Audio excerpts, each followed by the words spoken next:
Selama Orde Baru yang namanya Papua, dulu bernama Irian Jaya ya, nggak pernah lepas dari hajaran rejim Soeharto.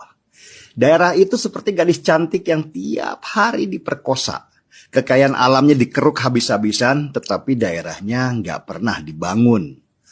Orang Papua tumbuh dalam ancaman militer waktu itu. Bergerak sedikit mereka mati, nggak bergerak juga mereka mati. Sebagai contoh Freeport, sejak Soeharto berkuasa dia menetapkan Papua sebagai daerah operasi militer atau DOM.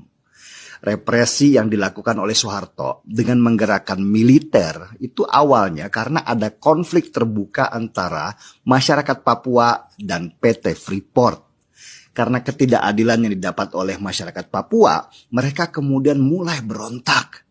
Untuk melindungi Freeport, Soeharto menetapkan bahwa masyarakat Papua adalah pemberontak.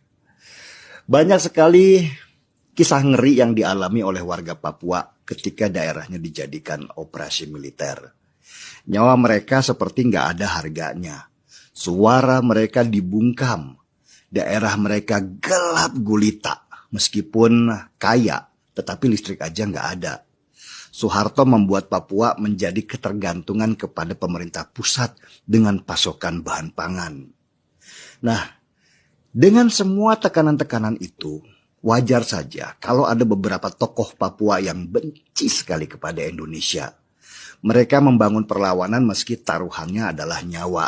Dan perlawanan itu kemudian berkembang menjadi keinginan untuk merdeka. Dan Soeharto bukannya menyelesaikan masalah Papua dengan pendekatan kemanusiaan, justru dia pakai senjata. Disinilah mulainya gerakan-gerakan untuk memisahkan diri dari Indonesia. Karena kejamnya Soeharto dan pemerintah Orde Baru pada waktu itu kepada Papua. Zaman kemudian berganti, Soeharto turun dari jabatan. Gus Dur yang menjadi harapan orang Papua untuk menjadikan mereka lebih sejahtera, turun terlalu cepat. Di masa SBY pun ternyata Papua tidak juga dibangun, bahkan hampir dianggap tidak ada. Rakyat Papua hanya dimanfaatkan untuk pemilu, sesudah itu mereka ditinggalkan. Papua tetap menjadi daerah miskin meski sumber alamnya kaya raya. Harga-harga sangat mahal di sana karena transportasi aja sangat sulit. Bahkan BBM di Papua sempat menembus harga Rp100.000 per liternya. Coba gimana mereka mau sejahtera?